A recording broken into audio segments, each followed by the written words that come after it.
Snow removal insurance. How do you get it, or how do you renew it, guys? Time and time again, I see on forums and Facebook groups people commenting on there and saying, help, I tried to renew my insurance and they won't renew me. Who do you guys use? Or, oh my gosh, I went to renew my insurance and they're wanting $1,000, $5,000, $10,000 more, maybe even more for the renewal this year. It's jumped up like crazy. What do I do? Who do you use? Blah, blah, blah, blah, blah. Guys, you've heard me say this before, and I'm going to say it again. You need to shift your brain from snow plowing and understand that you're doing an insurance renewal for slip and fall mitigation. You might be talking snow plowing, but what they're insuring you for is slip and falls. So here's my tips on how to try and do the best so that you can get your renewal, or even if you're new at trying to get insurance and you're just getting turned away at every way that you look, or it just seems very expensive. If you follow these, I don't know if it's steps, what I'm going to be going through, but if you follow these tips of how to get insurance or how to get renewed, it'll help keep your rates down and it'll help you get you in the door if you're a new company. Please make sure you like and subscribe. Stay tuned. Okay, so slip and fall. If you don't want to believe me that we're in the slip and fall prevention business, that's fine. But if you found this video and you are having a heck of a hard time trying to get insurance, just enlighten me. Do me a favor, phone your broker up if they turned you down for snow removal and say, okay, no problem, I'm going to give up snow removal. I want to start a painting business, interior house painting business. I want to start a carpet cleaning business. I want to start a mobile auto detailing business, and tell me if they will insure you. I'm willing to bet they will. So why is that? It's simply put, it is because those businesses are not high risk. What we are in with snow plowing is high risk. There's not very many businesses out there that are as high of a risk. And because of that, snow removal insurance companies are either pulling rate out and not even allowing people to do it. Even if you have a clean record and you're looking at renewing, they just are waiting. They're exposed because they're insuring these high risk businesses. It's not the business, it's the industry. They're insuring the high risk industry. And one day it's going to pop, and one of their clients is going to have a lawsuit that they're going to have to fork out a lot of money for, whether it's buying the person out or defending you, and they just don't want to be in that position.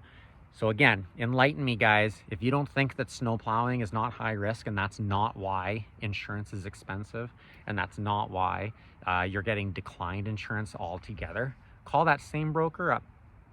Mention those three businesses. Just mention one of them and say, I'm thinking of changing into this. So what do you think? Can I get insurance for that?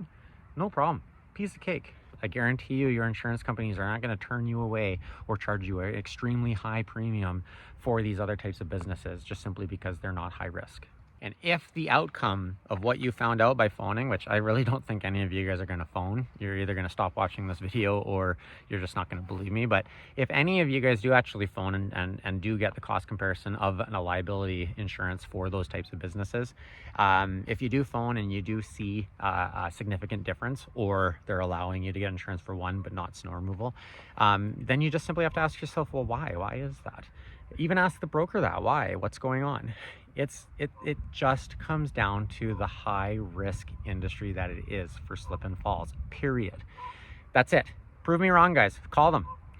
Comment below. That's what it is. Now, you understand that this is a high risk industry. So when you go to renew your insurance, or if you are a new business and you're trying to get snow removal liability insurance, you have to approach it completely differently.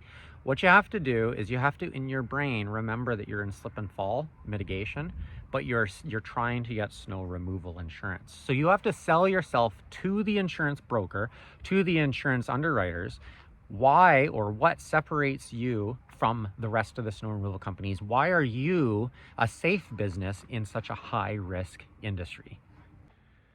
Now, I'm going to go over some of the things that separates us from the rest, but in all honesty, once you say stuff to your insurer that you do something, but you don't do it, you might as well not have insurance, because they're insuring you based on your safe business practices.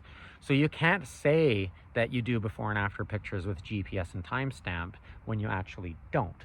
You need to sell your business to the insurance company, explaining several things that makes you a very safe and less risky business in the high risk industry that we're in. So what are some of those things? I don't know, I'm gonna probably have to look at my notes, but some of those things are, what are your truck to site ratios? Are you overextended? Essentially is what this is proving. How many sites does one truck take care of in a snow event? Do you do the GPS and timestamp pictures before and after of every single service that you guys do? Do you keep those on file? How good is your contract? Does it protect you, but not only you, but does it protect your insurer? Because you want to make sure that you are being insured by the insurer and you are protecting the insurance by telling your client, why should I be responsible for any form of slip and fall? Show me one lawsuit over a sunburn. That's my point. You need to explain to your, when you apply, if you hire subs or if you own everything all in-house and you only run it by employees. Spoiler alert, if you hire subs, you are paying a higher premium for your insurance. If you are 100% subs, you are even higher for your insurance. It just goes that much higher. So owner operated or not owner operated, owner operated is probably the cheapest, but owner owning its own possessions of equipment and operating them with the staff is a lot more cheaper than if you are hiring subs and using their equipment. It's just riskier business in the insurance corporation size. The other things that you need to explain is, do you salt? When do you salt? Do you salt before storms? Do you salt after storms? Do you salt when it's 0 or colder or 32 degrees or colder? Who makes the decision whether you salt? Is it you or is it the client? Who makes the decision if you plow? Is it you or is it the client? Do you do any form of on-call type of services? All of this stuff plays a role, guys. The more that you are in control, the less riskier you are. So if you have any on-call sites, your insurance is going to be higher. If you are on call, then that makes you more higher risk as well, because you should have been servicing at a certain time, but you're waiting for the phone to ring before you're allowed to service. Therefore, you're being exposed. Therefore, your insurance is exposed. Who's doing the salting? Do you ever share any agreements that you do the plowing, but the complex does its own salting? Well, that's a big no-no in my books. I don't even bid on those sites. Screw it. Get lost. Don't want you. Why? Because there's a huge time frame between plowing and salting. If you're not controlling the two, that it's very slippery. If you don't salt immediately after you plow, it is probably the most slippery conditions that are out there. So you have to have salt trucks on your plows and salt immediately after you plow. If you're waiting for your client to do it, who's to say that they're going to do it on time? Like, who's to say that they're even going to do it? And then you're going to be responsible because you're the snowplow guy? I don't think so. The more that you have in control, the more that you take care of and prove with pictures and everything like that, the least risky you are in this high risk business. There's more to it. I mean, you can explain so much more, and it should be sent in a portfolio or an email explaining why your business is different than the rest, why you're safer. But in short, you're just wanting to make sure that your insurance company doesn't feel like you're a risk. That's what you're trying to do. If you are just sending out an email, sending out a call, and saying, "Hey, insurance, I'm ready to renew.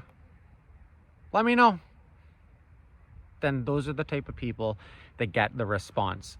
"Sorry, but we respectfully decline due to we are pulling out of insuring that type of industry in your service area," or exceptionally high interest rates. You have, or not interest rates, but exceptionally high premiums. So you guys have to learn how to explain it to the insurance company. You have to. The best part of this is that once you've been able to figure this out and you get with a broker, and I strongly suggest you stick with the same broker, but you've been able to figure this out and you've sold your business to the insurance company time and time again, and you're safe, you can then take that and sell it to your clients. Run your business the safest way possible, guys. It helps keep your insurance low. It also helps keep the risk of anything happening to you guys or any form of lawsuit low. I hope this video helps you understand just how to go about trying to get either snow removal insurance for the first time or renewing your insurance, and how to try and keep your premium or what you pay down. It's not to say that things aren't going to go up. We've been going through a battle about 5 years that we've been paying more and more for insurance. It's just been going up. We've been going through a battle that people have been getting denied insurance flat out, and they've been doing snow removal for, a decade or anything like that. It's something that it's always going to be a bit of an issue and a bit of a risk being this in this industry. 1 year you might not be able to get insurance and you're going to be begging, but that's just what it is. It's high risk, and the insurance companies are just putting up their hands. Ontario, I think a year or two ago, it could be longer, they put in a new rule of how long you're allowed to sue someone. So essentially, in most cases, you can take up to 2 years to serve someone with a lawsuit. But slip and falls in Ontario has been reduced, something very short. It's like 6 months or something like that.